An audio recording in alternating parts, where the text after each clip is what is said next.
Guys, good morning, good afternoon, good evening, and good night, wherever you're watching us from. Welcome. My name is Victoria Waititu, and thank you for tuning in. Now, on to our latest updates.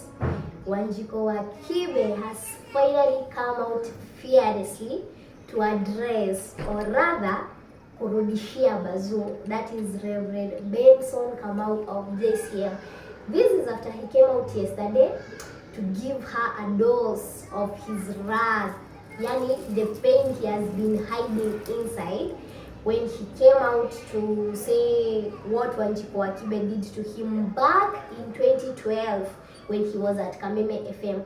Now, taking to her Facebook page this morning to address Reverend Benson Kamau, this is what she wrote, and I quote, "Just like that, I'm trending and I love it. He has posted the official letter that was used to fire him. Utire kedo kioru tamaheni, not yuhoro.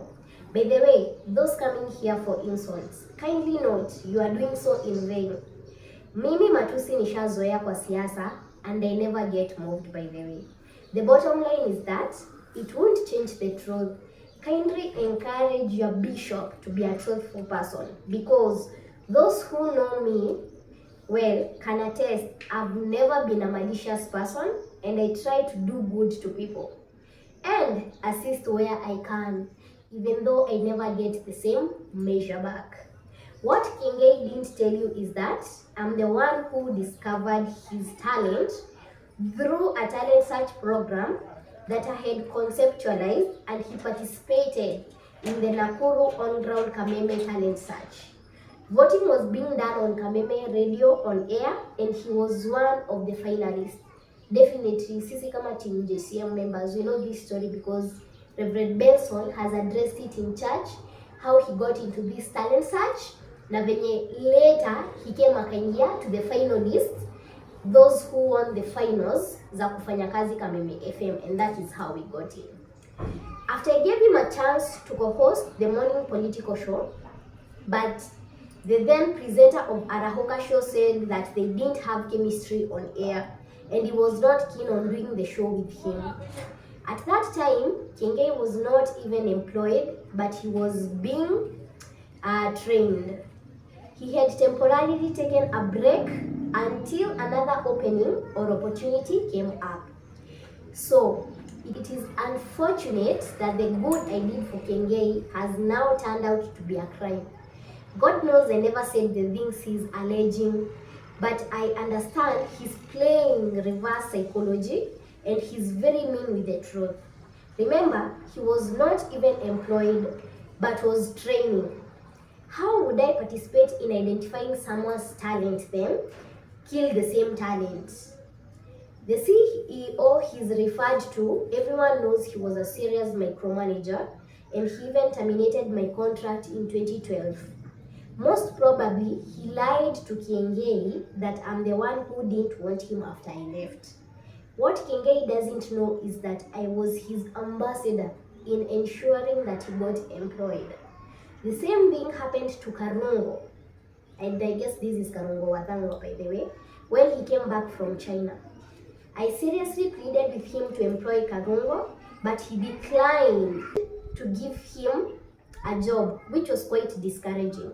Kiengei needs to understand that I didn't have express powers, and it was even worse because I was dealing with a micromanager in the title of a CEO. Any employment had to be approved by the CEO. That is the truth of the matter, and it's saddening to hear a person in the name of a bishop lying to people without even presenting evidence. I pray you will find it in your heart to repent and learn to speak the truth as a servant of God. I really don't understand why the video posted has caused you so much bitterness. Maybe you need to evaluate yourself.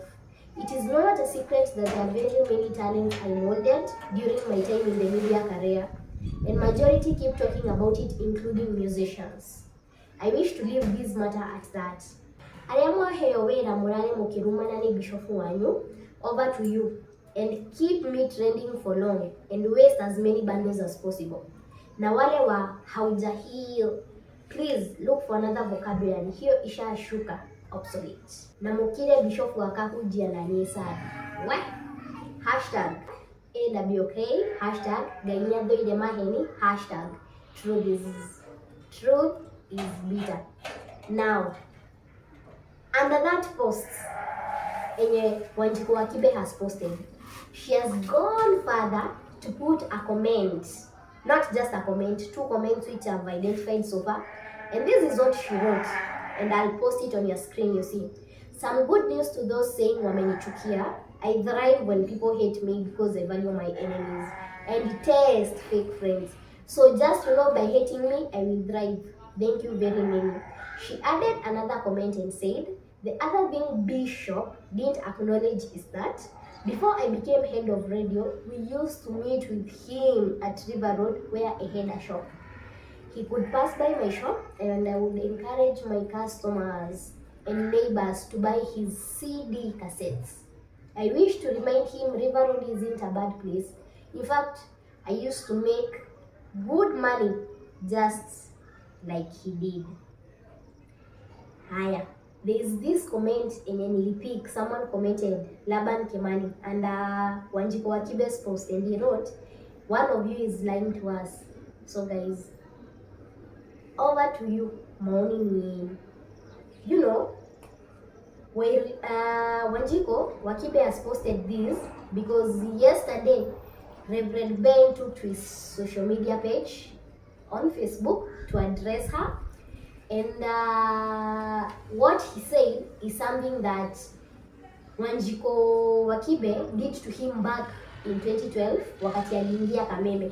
And the reason for him to address her yesterday was because ilikuwa ni kama Wanjiku wa Kibe anaingilia JCM and the way Bishop Benson does things on how he runs his church, And from what Bazu said yesterday actually was that he revealed that Wanjiku wa Kibe in the year 2012, when she was the head of radio in Kameme FM, did the most unexpected thing to him, according to what Bishop Ben knows.